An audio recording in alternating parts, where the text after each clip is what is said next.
Good evening. Welcome to the program. I'm Buddy Martin. This is this is called the Melton All Monday. Yeah, we got special guests coming up for you here tonight. Usual Monday crew. Shane, I can't wait to see if Shane stayed up all night and watched the game. Tell the truth. Did you make it through the game? Tell the truth. Did you watch a halftime show? Tell the truth. Was it one of the most boring evenings you've ever been through? It was amazing. So I guess we expect so much, don't we, in our Super Bowl?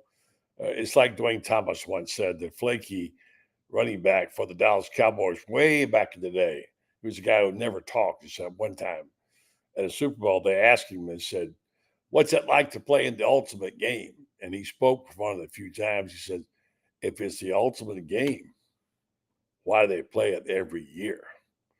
Good question. Stand by, folks. Got our game coming up to you just a moment here. Shane standing by in the orange blue room.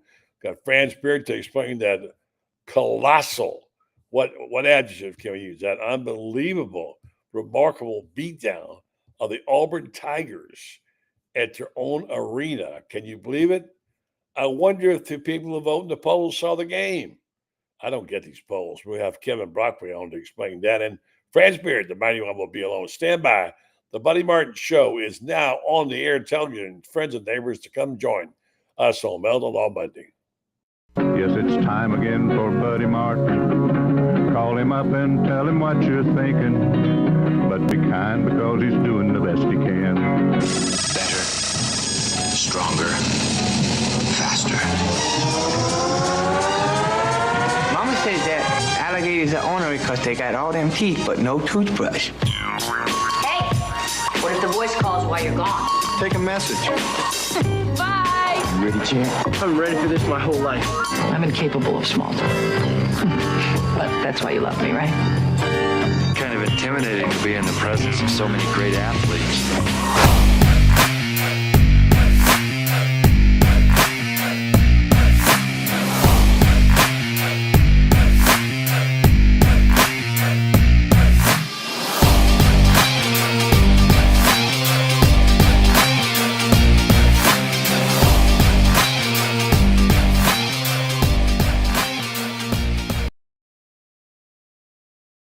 Good evening to you. Welcome to the program. It's a Monday. That means it's Melton Law Monday. Shane Matthews standing by in a matter of seconds. I want to get his take on this whole game. What there will happen. He didn't blitz at all. I guess that's worked a lot in the Super Bowl. And I'll get some strategy from Shane. He knows more about it than all of us put together. And then we've got Kevin Brockway somewhere out there. Explain to me these polls. I mean, they beat the number one team in the nation, clobbered them at Auburn. They wind up all over the place between first and fourth. And lately, the last poll was they were in the AP. They were tied. Not that it means anything. They were tied for third with Duke. So I don't know. When you beat the number one team and you beat them on the road and you beat them badly, does that count for anything? I don't know. Meanwhile, the big question is, did you make it through the game? Did you watch it? Did you hate it or love it? If you're an Eagles fan, you loved it. And did you make it through the halftime show? We're not going to get too political about that because we could be here all night about that. But let's go talk to the Ultimate Warrior himself, who watches a lot of football, including the Super Bowls. And Shane, you made it through, buddy. I did, buddy. I watched the entire game. Went to bed right when it was over. Wow. Other than the first 15 minutes, was there anything to watch? I mean, can you believe the beatdown?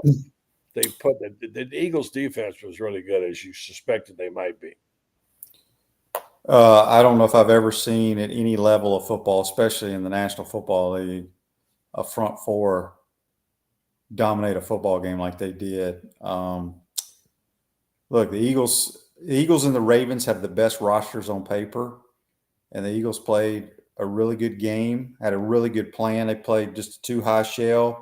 If you can stop the run and pressure your quarterback with your front four, you're going to win a lot of games. And Vic Fangio had a good plan. That's basically what they did. The Chiefs were uncharacteristic, didn't play well, had a lot of silly penalties, jumping off sides, things of that nature. But tip your hat to Jalen Hurts and the Eagles. I mean, they dominated the football game, and I enjoyed watching it. I don't know why people. I don't understand how people think every sporting event is supposed to be competitive or like a nail biter. That hardly ever happens in sports. I mean, look at the basketball game. The Gators blew out Auburn. Did everybody? Do you think the Gator fans watched that? You damn right they did. But it was a blowout. So that's just sports. It is. It's crazy. Yeah, by the way, Eagles blitz Patrick Mahomes not one time with the 42 dropbacks. Not one. That's amazing. And They didn't need to. Their front four beat Yeah. the hell out of their offensive line. One time they showed the Chiefs went 7-man protection against 4 guys rushing the passer, and they couldn't block those guys. Shane, I think it's so good so fast, and Rosemont, I guess, had a hand in that. But they did a great. They've had different coordinators every year. Sirianni must be a pretty good coach. Well, he's breaking records as a head coach, but Vic Fangio has been around a long time in the NFL. He basically challenged his defensive front and said, "This is what we're going to do. We're going to play 2 high safeties, and y'all are going to get after the quarterback. If y'all do that, we can win the game." And I'll be damned, they dominated it. I've never seen anything like it. He knew his personnel, didn't he? 6 Super Bowl quarterback to not be a bliss a single time. By the way, all 6 quarterbacks lost. Devontae Smith, 5th player in history to win a Heisman National Championship Super Bowl. Pretty good stuff right there. And then in terms of Gators, well, I'm sure you talked about it. I got a chance to hear your show this morning.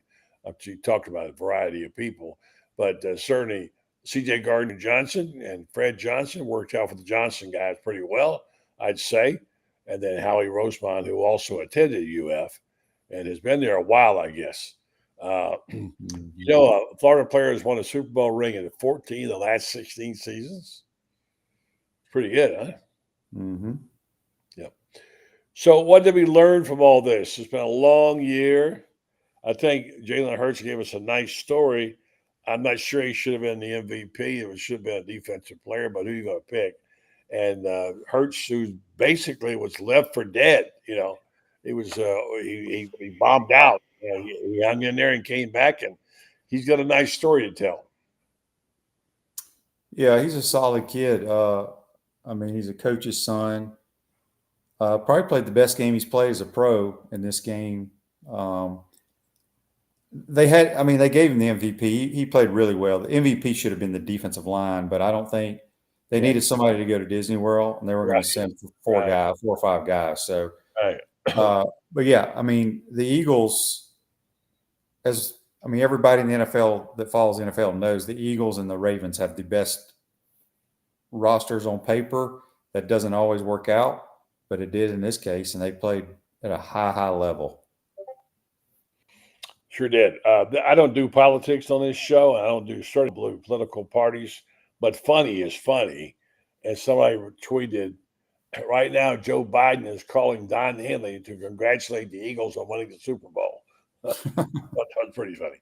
I need a sense of humor every now and then. Do you know anything about Nick Polk? No, I don't. I've never even heard of him. I know that's the guy that Gators just hired, but I know nothing about him. Spent 17 years as Atlanta Falcons director of football operations. 17 years, and we never heard of him. He led the way. I don't know a whole lot of. I would think you could poll all your listeners, and they probably don't know who the. Yeah, who's heard of him? Well, you probably haven't heard any of the director of football operation guys in the National Football League. Well, it just seems like we'd heard of him at some point in time, and we haven't, by the way. And he's supposed to be the cap management guy, so he's going to figure the numbers for Billy. Billy came out and said a few things last week about calling plays. We think we talked about that some, or did we? Maybe we didn't. He basically said, "Hey, he's like you've been saying the whole time. Nobody else is going to call the plays." I wrote a column about it over the weekend. Like, it's his team, it's his quarterback. They won their last 4. Who do you think's going to call the plays? The guy who did that, right? You think for 1 second, let's go get somebody to call plays. Look, and just hiring somebody doesn't mean that's going to help you win games or change anything. Again, you just don't hire people just to hire people. And again, like you just said, buddy, he's the guy in charge, and he's going to do what he thinks is best for the football team. You know, it's just like Nick Saban, one of my favorite quotes of all time, and he said it on ESPN Game Day. I always tell my players, do not listen to anything any fans say or anybody puts on Twitter, because the people sitting on their couch in their underwear know nothing about football. Yeah, I know. It takes a shot at all the guys that don't go to the office, but and I get it. And let's say it's funny. He's a real comic now that he's out of coaching. Let's say good evening to David Baldoff and Florida Gator and Dan Bond and the gang. And David Baldoff wants to talk about the Gators being number 3 in the country. We're going to talk more about that when we get with Kevin Brockway. But you think when you win a game like that and you just dominate it just so happens that they think they're playing the Iron Bowl of basketball up there now, with Auburn and Alabama being good at the same time. And Duke did get beat. I don't know that it matters in the scheme of things. It doesn't. But sometimes you wonder if these people who vote actually watch the games. Well, I don't know if they do or not. I mean, it's just like in the Heisman Trophy voting. A lot of people that vote don't watch the players. But it doesn't matter. I mean, it was a great win, the biggest win probably in the school history. Does it seem we're going to be either a 1, 2, or worst case scenario if things just go bad the next couple of weeks, we'll be a 3 seed, but we're going to be a 1 or 2 seed, buddy. Like I said, gets that line up there, and they're right where they need to be right now. I think they don't want to be at 1 right now. They want to be back just a little off the pace. I don't know if you saw all the comments by Coach Golden or not, and you saw what Bruce Pearl said.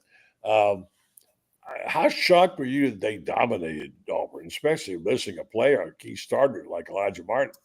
Well, it's college basketball. That happens a lot. I mean, Duke got beat on the road to Clemson. Florida was down and made a run. And here's the bottom line.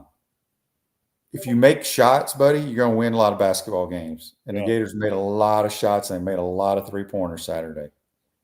Walter Clayton was in fuego. Man, was he hot. He, in my opinion, he's the best Gator basketball player I've witnessed. Really? Yeah. I think he's that good. Yeah, Todd made a little pitch for him as well about what a great player he was. And, it obviously he's a magic man making it. When you get the other guys going, the bigs playing like they're playing, when they start passing the basketball, they're a beautiful thing. And how about our guy, our new Urban? He's something else. Can he shoot the eyes out of it, Klopsar? Yeah, he's a very good shooter. That's what I heard all season. And we got a while to get eligible. And he'll probably get to play a little bit more now. I didn't know he was that good. Did you, Shane? Yeah, he's been a professional since he was like 15. Yeah, Slovenia, yeah. Or playing, I don't know. I mean, he's been playing high-level basketball for a long time. Yeah, for sure, yeah. Well, it certainly impresses me, I'll tell you that. And it's fun to watch. Okay, Shane, it's your moment to talk about the elites. I got the poll in front of me right now, Softball America, Division I. We start down to 25 and up, South Carolina, Baylor, Northwestern, all the way up to the top teams. Number 7 is Florida State, by the way.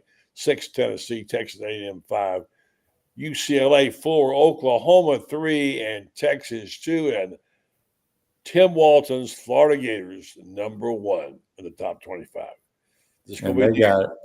They got a stud playing right field, true freshman. I think she hit 6 home runs in every what are they 5-0 or 6-0, buddy? Does it say? I don't have that record in front of me. No. Yeah, I think they're hang on. They're 2, 4, 6. I think there's maybe 7-0. But she's hit 6 home runs already. Wow. Taylor Shoemaker. Yeah, I saw her at one on the replay. I have a hard time getting those games to show up on my at ESPN Plus. I don't know what it is. It's the one I got here is not very good, but no, certainly. So it's going to be fun. It's going to be the gymnastics team got beat. That was an upset. But to have so many teams in so many good positions, your women's basketball is tagging along a little bit, but they're so good in so many sports, Shane. Yep. Yeah, it's baseball cranks up on Friday. Should be What a do good you think spring. about the baseball team? I mean, I'll learn a little bit more about them tomorrow with Sully on, but they've lost some good players the last couple of years, but he's recruited at a high level and has an eye for talent. I would expect them to be in the hunt. It's SEC baseball. It's tough. He's got replacements, and you say you got him on the show tomorrow? Mm-hmm. Well, you don't need this slug if you got him. Well, you're the leadoff hitter, buddy. Okay, I'll lay the butt down. Okay, I'll set it up for Sully. Yeah, it's remarkable. It's going to be fun to watch, and got some really good players as always. So stand by for 1 second while I tell folks about our good friends at Meldon Law on Meldon Law Monday. They, of course, been sponsoring this program for a long time. They do many good things in the community. They're the only official injury law firm at the University of Florida. They're expanding all the time. They've got 4 locations to serve you now: Ocala, Williston, Lake City, and Gainesville. And I hear they're going to add a Meldon to the squad. Another Meldon, a woman's going to be joining them soon. More about that, but they they love the Gators, and especially Jeffrey loves the band and the basketball team. So if you want to get some goodies, go to their Facebook page, Meldon Law, and pick up some stuff. They're giving away all kinds of stuff over there. Hard to get tickets and what have you. You'll get some good deals. Meldon Law, they won't back down. Okay. A couple of comments here from people you can Dan Bond said gymnastics had an inexplicable bad beam routine at the end of the meet to blow a large lead to Arkansas. You hear about that? I did not hear about that. Yeah. Apparently that's what happens. Dan Bond covers it for us. Let's see here. Barry Mason says working for the Falcons can't be a good thing, he says. Let's see what else we got to say. Shane, who passed along was your friend? Was Kyle your best friend? He's one of them. Yeah, he's my college roommate. Yeah. Well, let's talk about him because Perry brings it up. I was going to ask you, when I first came to Florida, he was going to be the man the year you came in. He was expected to be the quarterback. He had suddenly he wasn't. And how did you guys become good friends? And how did he die at such a young age? Well, we were roommates, and we played a lot of golf. We played intramural and church softball together, and we competed. But he's been one of my closest friends for many, many years, and he was diagnosed with different types of cancers about 10 years ago and just battled. And eventually you just can't do what he did for 10 years. And we lost him, I think it was Saturday night, maybe. I can't remember, but just a good dude, great teammate, and a really good athlete. He could hit a baseball, and ended up transferring to Mississippi College and played football and baseball there. Very successful business guy, and he's only 55 years old. Wow. Do you have children? Yeah, he got 2 boys. One is at Belhaven and one is at Ole Miss. Yeah. Tell us a little more about him personally. He was a Gator, and then did he not make the squad, or what happened to him? No, he was scholarship, but he was a highly recruited. Did he quit? He just transferred, or what? He transferred. I mean, he was the starter. He started in 1989, and then Coach Bird came in, and I beat him out, and he was my backup in 1990, and he wanted to play, and he went back, and he wanted to play baseball too, so he went back to Mississippi College. He's from the state of Mississippi, and played football and baseball there. Where is Mississippi College? in Clinton, Mississippi, Okay, where's Clinton? right outside of Jackson. Okay. Yeah. Yeah. So I'm so sorry about him. I didn't ever know Kyle. I know he was a highly regarded prospect and was going to be, we thought, Spurrier's quarterback. But then he got beat out by his good friend. So RIP to him. We lose a lot of people along the way, don't we? I want to say one thing about these people kind of going at Gainesville, at University of Florida. We get new people all the time. And what gets me, and I don't mean to sound sarcastic, but it is sarcastic. I get people come on and saying, "This is my last week at Florida. I've enjoyed my last couple of years, and thank you for supporting me." I'm thinking, who are you? I've never even heard of you. You know, I guess when you have so many people, you have people that sort of pass through in the night. Not to be disrespectful to them, but with so many, I mean, Shane, you said yourself, you probably couldn't tell the roster of the coaches without a pictures of them and who they are, and it just seems like it's so distant in that regards. Who are the guys you know the most on the coaching staff? On the Gator coaching staff? Yeah, football. I mean, I don't talk to them unless I see them on the bus or something at the hotel. Yeah, who would that be? What group? Probably the only person I talk to is Mike Peterson. Okay. But that's it. And the only other people I'll talk to are the radio broadcast guys. Yeah. Yeah, I don't bother them because I know how it is about coaching, man. They got a job to do. They don't care who you are, what you do, or whatever. Everybody has a role. And there's people leaving I mean, there's tons of trainers, there's tons of managers, there's tons of video people, social media. I mean, this is at every school. This isn't just at Florida. It's at every school. Yeah. Dan Bond says Taylor Shoemaker is on pace for 46 home runs. Reagan Walsh led the Gators last season by 19. 46. Can you imagine somebody hitting 46 home runs in softball? Wow. It ain't gonna happen, but it would be incredible. She's a lefty, right? Yeah. She hits the opposite fields. I saw one of her home runs. She can hit power to opposite fields. That's something else. So, yeah. So, all right. So, let's talk a little bit about football, and talk a little bit about how it's playing out for people in Tuscaloosa. They're getting very uneasy and unhappy. I haven't heard a whole lot about Ole Miss recently. Georgia's, I won't say doing a rebuild, but they've got to do a reconstruct of some time. Tennessee is a mystery team. If I said to you, Shane, pick out 3 teams from the SEC besides Florida that you think will be competitive for the SEC title next year, who would you say? Texas, Georgia. I'm gonna maybe LSU and Ole Miss. All right, people are talking like LSU is going to tee it up and go back. I'm not going to remind you, he had one of the greatest quarterbacks ever to play the game, and he didn't do that great with him. And look what he's done since that time. So,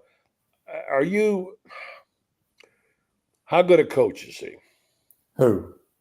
Brian Kelly. Oh, I don't really know. I mean, I think they're good. I think they got really good skill guys on offense. And they got good players. I mean, what was their record last year? 9-3? Did they win 9? I don't know. I'm asking. I don't follow them. I mean, somebody pop it on. I don't know if they won 9 or not. I think out of the rankings. Let's see who can pop on here and tell us so we can look it up and Google it. But yeah, I mean, they may have gone 10-3.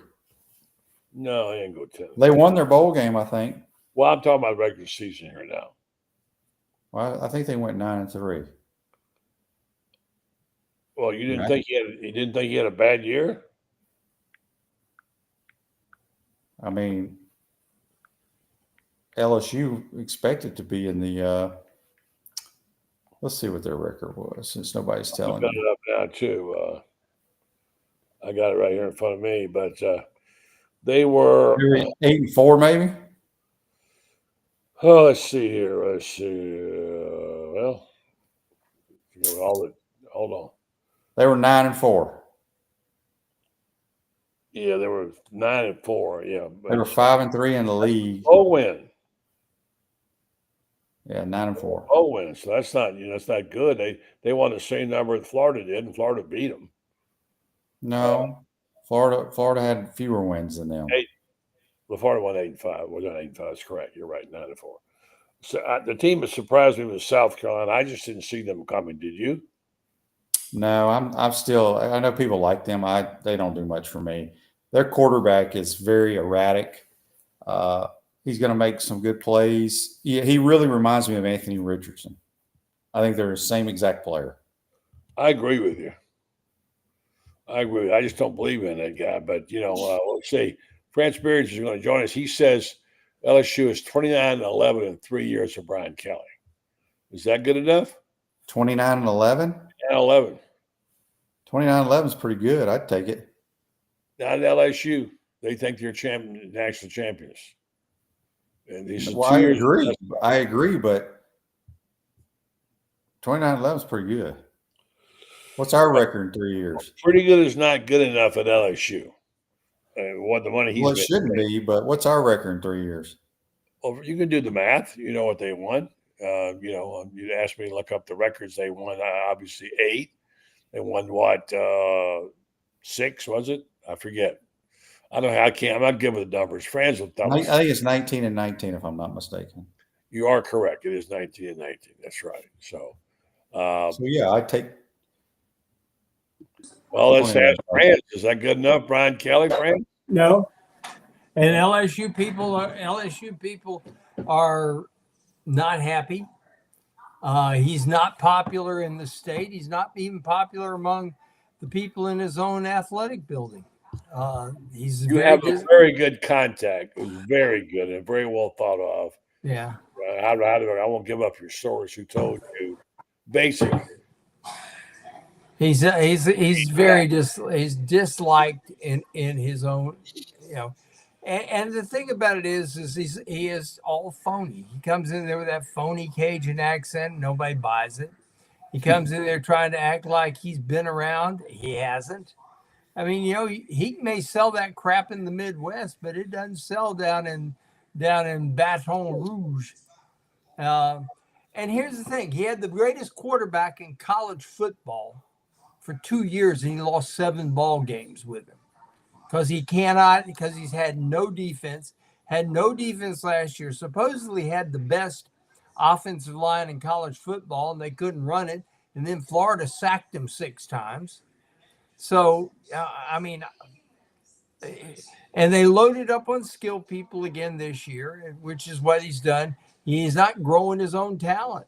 So that was your number 3 team, Shane. I'll ask Francis the same. So is that you stay with LSU as your 3rd team? I said besides Florida, you said Texas. I put Texas and Georgia, and then I said it would be either Ole Miss over Tennessee, Tennessee, and LSU's who I'd throw in there. Okay, they're all the same to me. Yeah, I asked you the same question without Florida friends. The 3 Texas will be there. Georgia will be there. Yeah. And Ole Miss is going to be there. Shane, Lane Kiffin knows how to operate the portal. Nobody else in college football, I think, has figured it out like he does. And I looked at the people that he's loaded up on. They're going to be as good. They're going to be better than Tennessee. Of course, so's Florida. So's a lot of people. Josh Heupel is not. Josh Heupel is like Brian Kelly in one respect. He can get you so far, but he won't get you over the top. Yeah. So, Shane, I know you haven't had a chance to think about spring ball, and I know there's some talk about what's going to happen to the spring game. Certainly, it looks like Nebraska, he's probably going to ditch the spring game. What do y'all think about that? How important is it to have some kind of game? I get where they're coming from, that they don't need more games because of the schedule being so lengthy and difficult. I don't know, but I don't know. Is that something you need to have? I would hate to see away with the orange and blue game, Shane. Well, I don't think anybody really has games anymore. It's all basically a practice, kind of a scripted practice, so to speak. Big tailgate. What they need to do is they need to say, okay, no more Division I AA games during the regular season. Instead, play that D1 AA game for your spring game. Have a real game. You'd sell it out. I mean, goodness, can you imagine, Shane, if Bethune-Cookman or FAMU comes here and brings their band in the spring? You don't think that would sell out all 90,000 seats? It certainly would. People would come see that in a real football game. And here's the thing about it. You don't have to be embarrassed like Florida was in 2013 because you lost to a D1 AA team during the regular season. That game cost Will Muschamp his career at Florida. Nobody wants to say it, but that's the reality is that, it didn't matter what. The only thing that could have saved him in 2014 was to have won 10 ball games, and he didn't do it. So play a real game, let the people see it, and let coaches have a chance to see what their guys can do in a stadium with people there in a game that the only ones that'll matter to are the D1 AA people. If you lose it, hey, no big deal. I know you're not a fan of these, but Shane, it is like a big tailgate for a lot of people. A lot of people can't afford to buy tickets to the game. Their big game is coming to the free game, coming in tailgating and seeing what they can see of a game, just to see the players, get a few autographs. I think it is a fairly important thing. Am I wrong, Shane? No, but I do like tailgates, buddy. I tailgate before all our games. Yeah. You never invite me. Well, you don't come to half the games. I'm easy to find on game day. Where my maybe I would come if I was invited. You're tailgating right now, Shane. Yeah. Hey, by the way, sorry, condolences. I know you and Kyle were buddies, and I'm sad to hear about your friend. Yeah, it's a shame, man. He was a good guy, and he battled a long time, and it's kind of a relief though. He didn't need to suffer anymore. Yeah. Didn't his dad start Telecom World Communications or something like that? No, MCI. That was MCI. His family started Cal-Maine Foods, the largest egg producer in America, from California to Maine. That's why it was called Cal-Maine Foods, right there in Jackson, Mississippi. So he's big on the egg bowl, huh? No, obviously, eggs being the price that they are. Have you seen them lately? Or they're going up because of all the bird flu stuff. So, all right, Shane, who you got on the show besides me? Oh, wait a minute. Some guy named Sully. What you going to talk about, Shane? How about baseball? I'll ask Sully if he's worth the damn in golf and what he did in the off season. Yeah. All that good stuff. Well, France can tell us a little bit about this baseball team. He knows a little about it. Some of the guys they picked up. What have you. They're going to be really good this year. Yeah, they got a chance. They've got a real chance if the pitching holds up. They don't have the one guy that's going to get 35 home runs like Cags, but they've got guys that can hit it out of the park. They up and down the lineup, they've got more power than they had last year. Kid they picked up from South Florida, Bobby Boozer, will be over at third base. Blake Sear, guy they picked up from Miami in left field. And guys, I got to tell you what, this guy they got in center field, Kyle Jones, they picked him up from Stetson. Won the Rawlings Gold Glove as the best center fielder in the country last year. Gap to gap, the best center fielder they've had since a guy named Dendecker, who was extraordinary. Ty Evans is back.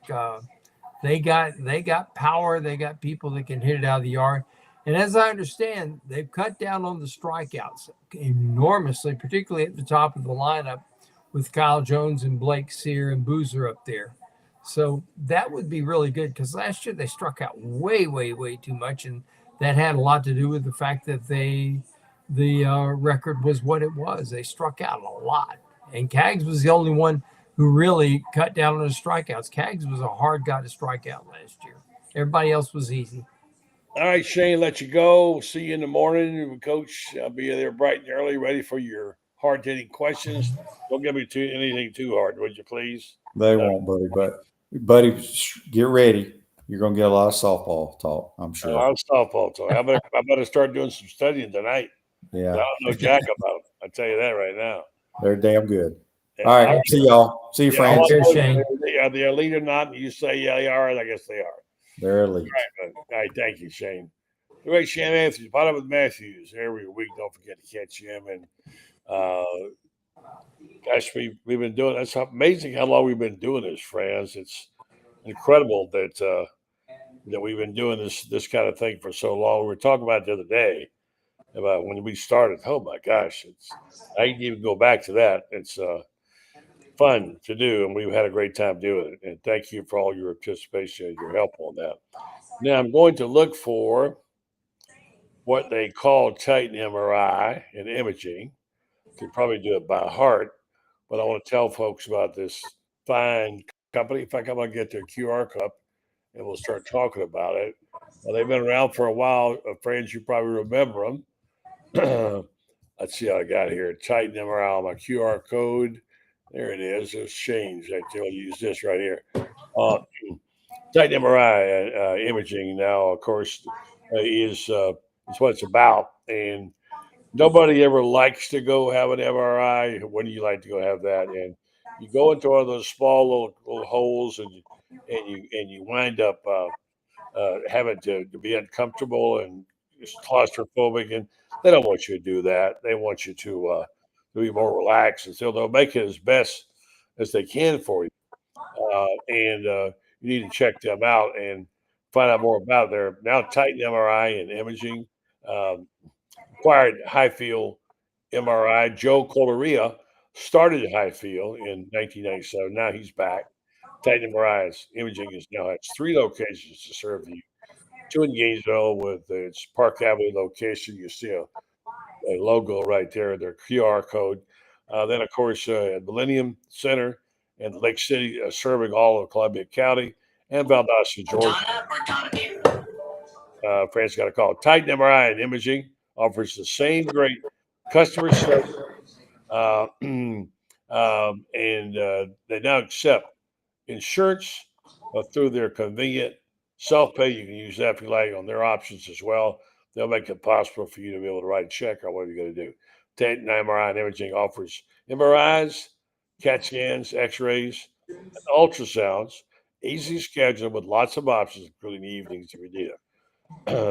Largest MRI machines for you, as I said. And so coming soon to Ocala area for better serve Marion County as well. Titan MRI imaging, Highfield. Check them out. Many locations to serve you. Friends, Yes. Hoop here with our buddy Kevin. I just got a question. I want to get you both on the screen at the same time when I do this. Let me get this QR code off.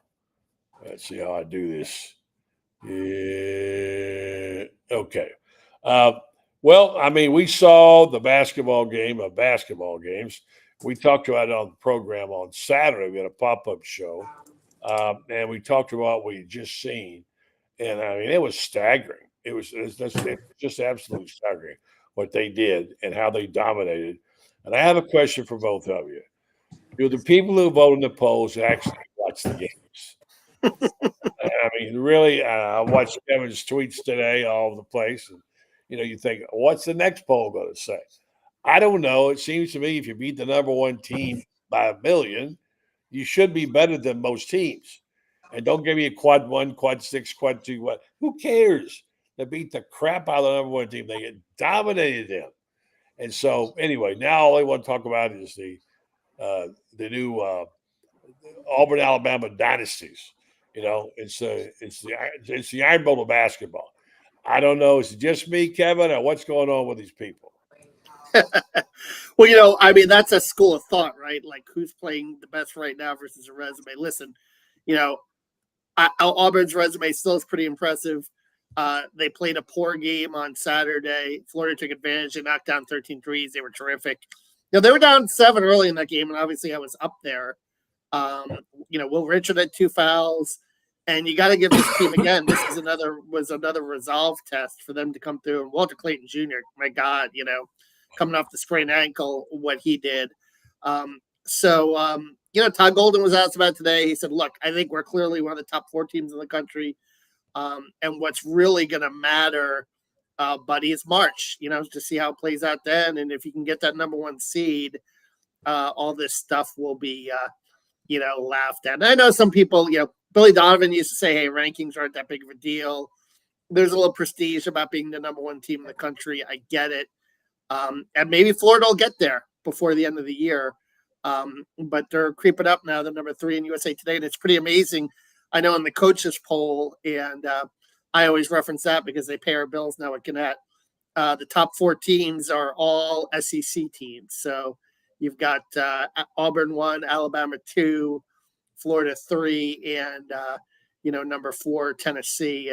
And Florida still gets Alabama in March, and that could be a 1-2 game. You never know. Yeah, as you tweeted out today, Florida basketball was out number 3 USA Today. Coach put Auburn number 1, Alabama 2. Top spots, all the SEC teams. And then, of course, the other poll was the AP poll. They were tied with Duke for 3rd. So, I don't know. It's just, the math seems to just elude me. And I hear guys say, well, Auburn's got this great team, and, Florida's not there yet. I'm thinking, what game did not see? I mean, my word, let's talk about the complete domination, friends, in that game. I loved let me just read a little bit of your column. I think you nailed it. And Gator, but I want you to read a little bit. And I'll try to read a lot of Kevin's tweets because he has a bunch of them on there. But you made a great point here where you said Pearl admitted post-game Auburn defensive strategy was to take Clayton out of the game. The strategy backfired right away, you said. Hold on a second. Strategy backfired right away. Instead of launching shots, Clayton involved teammates with assists. Clayton took 4 second-half shots, made 1 3-pointer. Our game plan was to get the ball in the hands after the first couple of possessions. You never know that was a game plan, Pearl says. Tigers beat Val Florida team was down on the start of the second straight game. Beat Vanderbilt by 11 back on Tuesday when Clayton had to miss a game, recovering from an ankle sprain, etc. In Martin's absence, Clayton, the Gators reveled in the sharing the basketball. Gators scored in double figures. Clayton 19. I love my guy Condon. You guys know I love Condon always. I think he's great. Huff, of course, is playing really his best basketball. Richard made a few shots. Aberdeen, and with my man. Also, Klobzar. Wow. The most famous Urban besides Meyer. Hit all 3 of his 3-point shots. He had knocked the eyes out of it. Finished 22 assists, 31 made baskets. Clayton finished with 9, Condon 4 in all 3. So, my goodness, what a weapon they have off the bench in Klobzar. What do you think, Kevin? Oh, yeah, no question. And he's a guy that, Buddy, I think that has kind of waited his turn, obviously, with the injuries, and Elijah Martin's questionable again for tomorrow, Mississippi State, on the availability report, although Todd thinks he's probably going to play. But you never know. I mean, I think Todd thought, Elijah was going to play against Auburn, and that didn't work out. So it's going to be fascinating to see when they do go to 9. Will they go to 9 when everyone is healthy again? Do they go to a 9-man rotation and include Klafshar in there? Add a little depth to this team.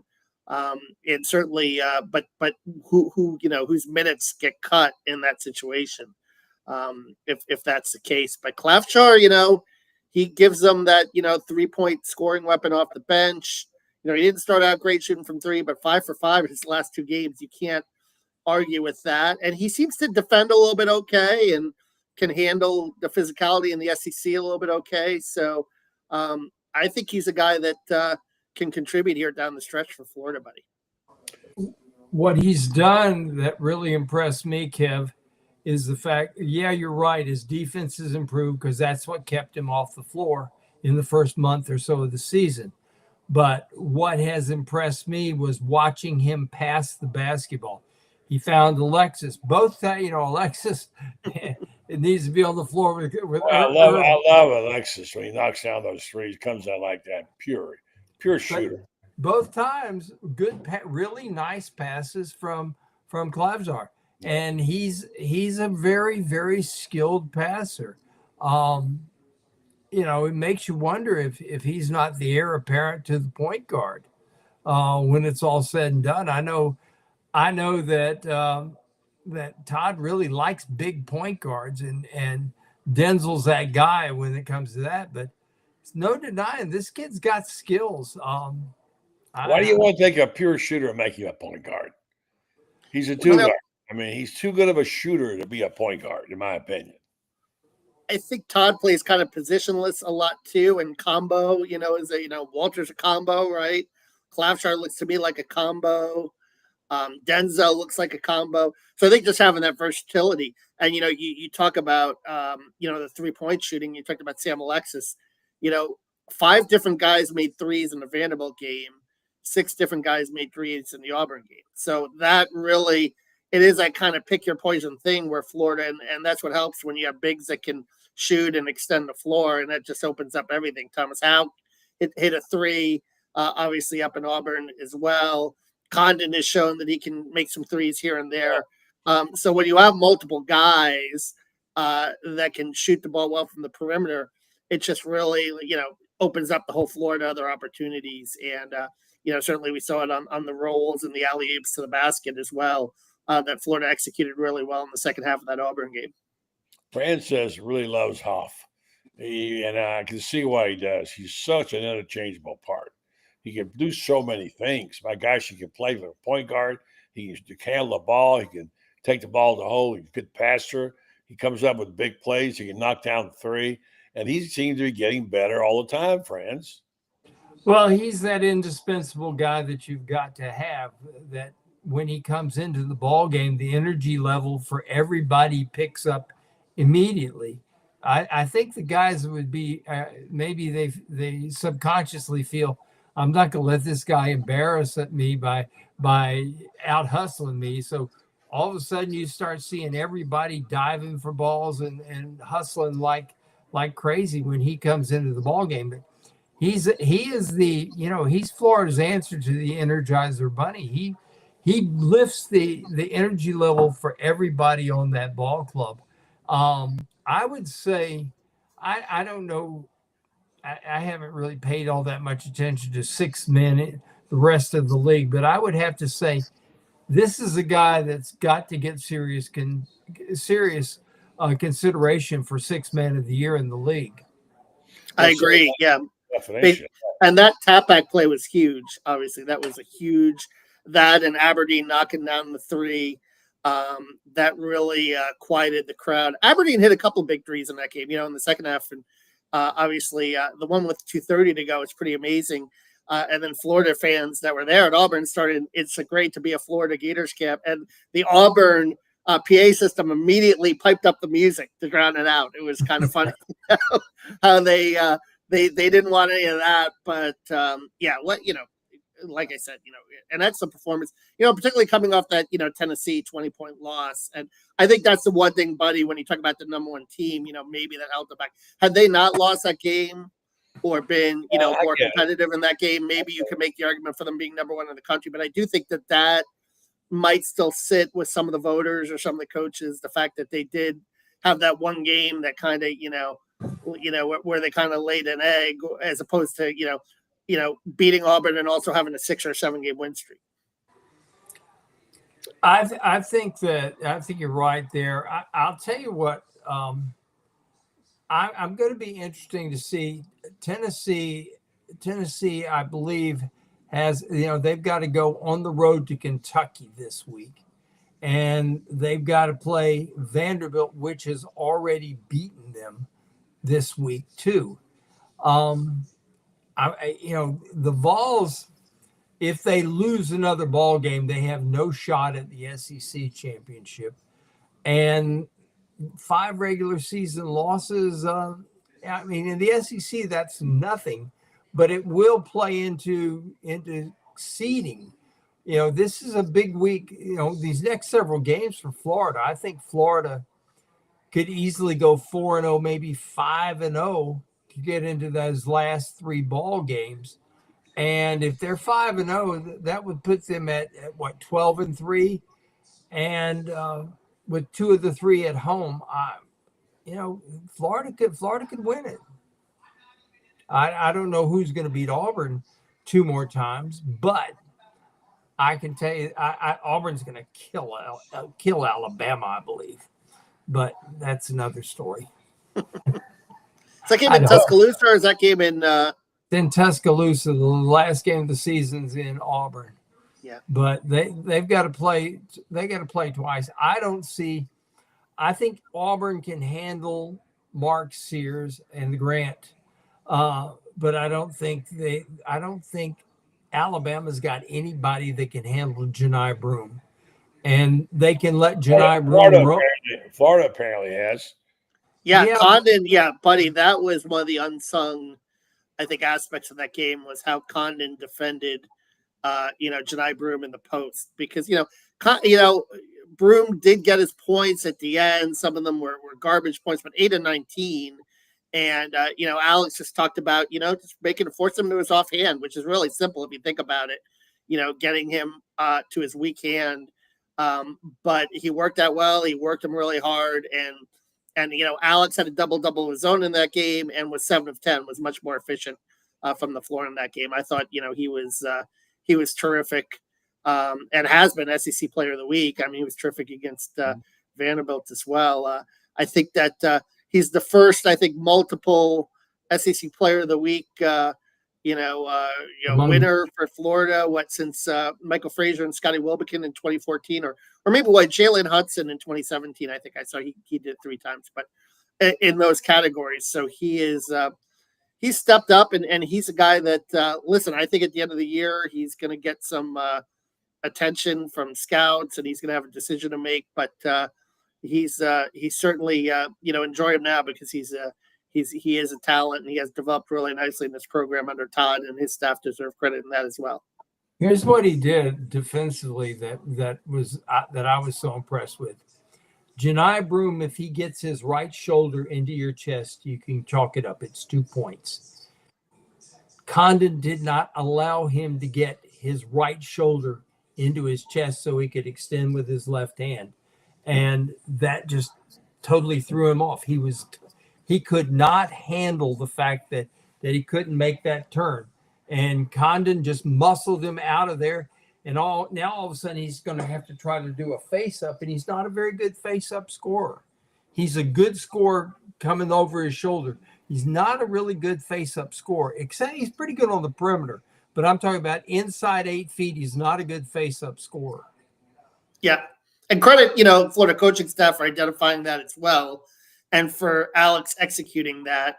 I think that that went a lot. Their ability to keep Broome from completely taking over that game, I thought was big, and it was kind of funny because with Cardwell, it was kind of like hack a Cardwell, right? You kept on setting the line, and he kept on missing free throws, which worked out well as well for Florida in that game. So there was a lot of good strategy that went in that game as well with Todd and his staff, and just basically how they handle it. But obviously the 3-point shooting right now, and they're 42% over the last 2 games. 23 threes, 42 assists. I'm playing really high level offense. I don't know if you can necessarily count on that hot shooting to last, and maybe tomorrow night, another road game against Mississippi State. Maybe they cool off a little bit, but they're going to have to find, if that's the case, they're going to have to find another way to win. And I think with this game, maybe they do it on the boards, because that's where Mississippi State's a little suspect. If they move the ball like they moved it these last 2 ball games, Mississippi State's not a problem, but that's the whole key.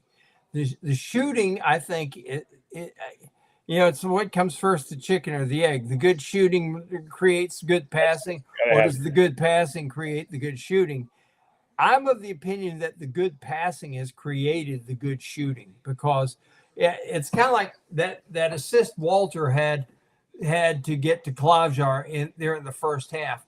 And they tried to double him up against the out of bounds line and tried to basically force him out. And Walter just went up and literally threw a baseball pass cross court to Klavjar. But that's an excellent pass to an open guy, with a guy that's looking for people, that showed up the whole game. He was looking for people to pass the ball to. And when you get 5 guys on the court looking for each other, you end up with a pretty good shooting ball game usually. I want to ask you guys to give me this. And by the way, answer this question from Dan Bonds. Does Florida arrest players, the SEC, one of you? And I want to talk to you about if you had to pick a guy, not a random, not a guy that you say, well, of course, obviously Walter Clayton, but somebody that maybe who's not one of the stars, a guy that's going to be in a key down the stretch, someone that might show up and show out. But a guy like Huff would be someone who could get better and better. Who would you bet on to be someone to show up at a critical time? Because that's what it's going to take. You're going to win 6 or 7 games to get there. You need someone to shine. They've got the makings, now hear me out, the makings of a great team. I mean, how many teams can come at you, play physical and with the bigs, and run like they run and shoot like they can shoot with their guards? You know, that's just like, it's like having pitchers out of your bullpen can throw 100. You know, I mean, these guys, they got all kind of talent. But so, first of all, the question about resting players. Franz, you want to answer that? Todd, I don't think Todd's got that's part of Todd's DNA. If there's a game to be played and to win, he's going to be out there to win it. I can't see him doing it. Kevin? Yeah, I agree. I think that, but what's interesting is you take a look at last year's SEC tournament. Florida and Auburn made the finals, right? And obviously, Florida loses Hand-Logden, which is devastating. And I think really affected him in that, that game against Colorado, but they go out first, and so does Auburn, right? Remember, they lose to Yale. So there's some reason Billy Donovan used to complain about this all the time, the whole idea of the SEC having that Sunday, final game, and why not have it on a Saturday? Why not, give your players an extra day? And also, the SEC tournament, it gets overshadowed by Selection Sunday, by 6 o'clock, people don't care, So, but I know they have the TV slot. They like the TV slot. I guess, it's good money for them to have that TV slot. It's just something to think about. Like, why not have a Saturday SEC tournament final? And I think if you saw that, maybe you'd see more teams, because look, Alabama bowed out that Friday and they made the Final Four. So, I mean, what does that tell you? Sometimes it's good to have that rest, and it certainly allowed Alabama to regroup and refocus and make that run last year in March. Now, so the guy could be Hand-Logden. It was one of those things. Would they take the red shirt off him? Give me a name of a guy you think that we might be thinking of who might be the factor down the stretch, Franz. Ruben Chenyalu. I think that he's got some big games in him. If he can stay out of foul trouble, he can be a real factor down low. And he's Florida's best rim protector. You put him in the ball game, and Florida's tough to score on the inside when he's in there, as long as he's out of foul trouble. And I don't know how they're going to get him out of that, but sometimes these things just go in cycles. And if he could put together 3 or 4 ball games in a row and get some confidence that he's not going to get whistled every time. I hate to say it like this, but some guys become magnets for foul calls because they hear a whistle and all of a sudden, and it's a close call, and all of a sudden this guy looks guilty and he gets the call. I think that's the way Joe Lindsay calls it anyway, is who looks the guiltiest gets the whistle, and but I think he could be, I really believe that he could be that guy. The other guys have shown some consistency. I think he's the guy that could be the real factor. Okay. It closes out with Kevin, your choice is the guy that we might not be thinking about who might be a big factor. Well, I think Will Richard is a guy who's interesting because when he does step up, certainly that Vanderbilt game, he's shown that capability. He's kind of unlike Martin and Clayton, he can be in and out sometimes as a scorer. But I think they're going to need him, in March, maybe to take it up even another notch, to have all 3 of those guys firing at the same time. And And Will has definitely improved as a defensive player as well. Will's the kind of guy I think this year who you could maybe sick on the opponent's team's best player and do those little things that don't necessarily show up in the stat sheet as well, or come up with a big play here and there. And he's a senior, he's a leader, and I think he's a guy that when you look at March and in that situation his last go around, I think they're going to need him to maybe have a big scoring game if Clayton or Martin are off, or make a big play in a big spot. All right, two of the best in the business. You talk about basketball knowledge. We got a ton of it right here. Thanks, Kevin. Great job, Franz, as usual. You can read Franz in Gator Bait. You can read the other guy, Brockway, in Gannett, all over the world, and in the Gainesville Sun. Kevin, thank you. Thank you, Franz. Thanks, buddy. Guys, thanks a lot. All right, folks, that'll wrap up the show tonight. And thanks for listening. Thanks for watching. Always like to go out with a word about our friends. Let me get my logos up here. Hold on 1 second. Hope you enjoyed the program. Thanks to our sponsors tonight. We appreciate that very much, and we appreciate you listening and watching. Let's see if we can get this correct image up here for you, and you can check it out. Star Medical Research. The people over there are such special people. And here's a code in case you're interested in being a part of. They want your help. They're asking for your help. They're getting information together to give us better health treatment in this area, in the Ocala-Gainesville area. And they send that data off to big companies, and they get to learn more about our health and able to take care of us. They've been doing these clinical research projects now for a long time. I think well over 800 of them. All that data is useful. If you take part of them there's no charge. You can, in fact, can make money. If you get qualified for it, you go on their website. Here you see the Red Star logo, and check them out in terms of what they got going on with these clinical trials.